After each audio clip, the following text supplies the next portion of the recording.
हमलों के बीच अमेरिकी सेंट्रल कमांड ने दावा किया है शनिवार रविवार को ईरान पर हमले किए, ईरानी रडार ठिकानों पर हमले किए गए। सेंटकॉम का दावा, ड्रोन ठिकानों पर भी सटीक हमले हुए हैं। तो एक तरफ शांति की कोशिश और दूसरी ओर हमलों की तस्वीरें और खबरें। हमलों के बीच यूएस सेंट्रल कमांड का दावा, शनिवार रविवार को ईरान पर हमले किए गए, ईरानी रडार ठिकानों पर अटैक हुए और ड्रोन ठिकानों पर भी सटीक हमले हुए हैं, ये भी जानकारी मिल रही है।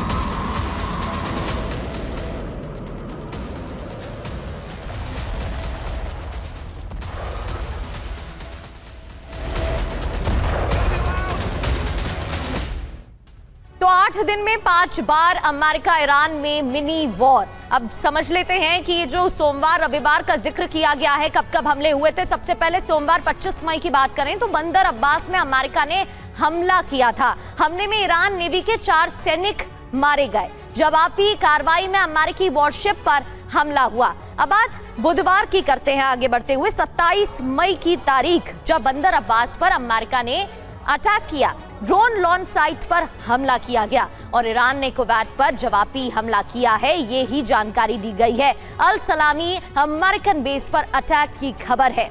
अब बात 30 मई शनिवार की, जब ईरान के किशम द्वीप पर अमेरिका का हमला, अमेरिका ने अटैक किया। इधर रविवार 31 मई की तारीख, जहां straight of Hormuz command system पर अमेरिका ने अटैक किया। सोमवार 1 जून अमेरिका ने सीरिक द्वीप पर हमला किया, जिसका जिक्र हाल ही के किए गए हमले को लेकर IRGC की तरफ से किया गया है। ईरान ने कुवैत के अमेरिकी बेस पर हमला किया और कुवैती रक्षा मंत्रालय ने हमले की पुष्टि भी की है और बताया है कि सीरिक द्वीप पर हुए हमले का यह बदला है, इस वजह से ये जवाबी कार्रवाई की गई है।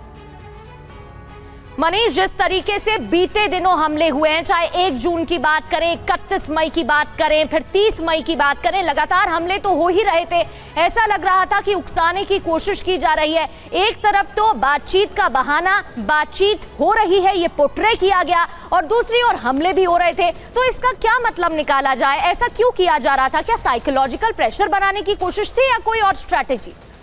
देखिए, दिलचस्प बात यह है कि जब पूरी दुनिया इस आशंका में है कि क्या अमेरिका और ईरान के बीच दोबारा से जंग शुरू हो सकती है, तो उस वक्त अगर आप इन आंकड़ों पर गौर करें तो आपको लगता है कि ये जंग तो मिनी वॉर के तौर पर ऑलरेडी चल रहा है। पिछले 8 दिनों में अगर आप देखें तो आज ईरान की तरफ से कुवैत को पर हमला किया गया। फिर आपने जिक्र किया कि कैसे शनिवार और रविवार को अमेरिकी सेंट्रल कमांड ने केशम द्वीप में और हॉर्मुज कमांड